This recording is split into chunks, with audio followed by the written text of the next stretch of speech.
Yan yung ginagamit kong pangsapin at malaki yan, so hinahati ko yan sa dalawa. Pagkatapos ayan, sa sobrang gamit na itong plastic na to, ayan, makikita nyo na luray-luray na yung plastic. So ayan naman ang disadvantage kapag plastic na pangbanyering ginagamit. So mag-open tayo nitong in-order ko na sapin, yung plastic para hindi dumikit yung yelo sa ref. At unpack na natin. Check natin kung sulit ba itong pag-check out ko dito sa TikTok shop. Oh, ayan. Dumating ay kulay pink. So, ito pala siya. Ayan. So, ayan to. 1, 2, 3, 4. So, ganyan siya kalaki. Ayan. 4 na piraso. Less than 60 pesos. So, ito itsura niya. Ayan.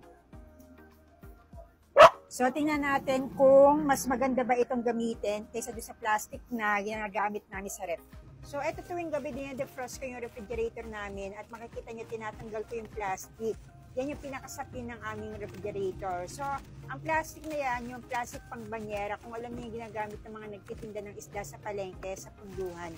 So, yan yung ginagamit kong pangsapin at malaki yan, so hinahati ko yan sa dalawa. Pagkatapos ayan, sa sobrang gamit na itong plastic na to, ayan, makikita nyo na luray-luray na yung plastic. So, ayan naman ang disadvantage kapag plastic na pangbanyering ginagamit ko.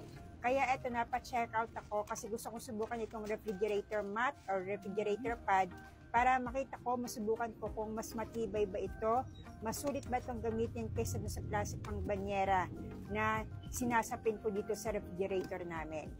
At ayan, inaayos ko ulit itong yelo. At dahil medyo maliit itong refrigerator pad, so naglagay pa ako ng isa, total naman 4 na piraso itong refrigerator mat. So ayan, naglagay ako sa likod para meron din sapin yung yelo sa likod.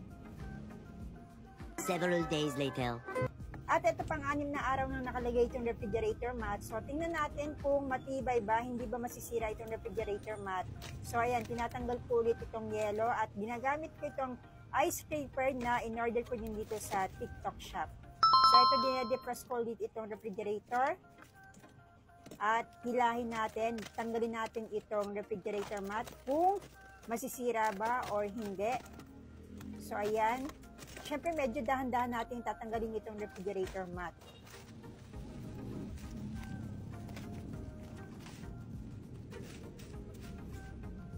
So ayan, hindi ko tatapon yung yelo, ilalagay ko to sa lalagyan, sa chiller. Check natin kung buo pa rin ba itong refrigerator pad. At ayan, buo pa rin siya, success. Sulit gamitin itong refrigerator pad. At ayan, yung yelo ilalagay ko sa chiller para naman hindi masayang yung yelo. So ganun ang ginagawa ko para mas mabilis lumamig itong refrigerator. So ayan, kung makikita nyo matibay itong refrigerator mat. So sulit itong gamitin. Buo pa rin siya. Hindi siya madaling masira at hindi lumutong itong refrigerator pad. So, sa mga nagtitinda ng yelo katulad namin, ito po, sulit pong gamitin itong refrigerator pad. Sa plastic ang gamitin nyo. Ito, subukan nyo po itong refrigerator pad or refrigerator mat. 4 pieces po ito, less than 60 pesos lamang po. Kaya po, mag-check out po kayo dito sa aking TikTok shop at click ang yellow basket.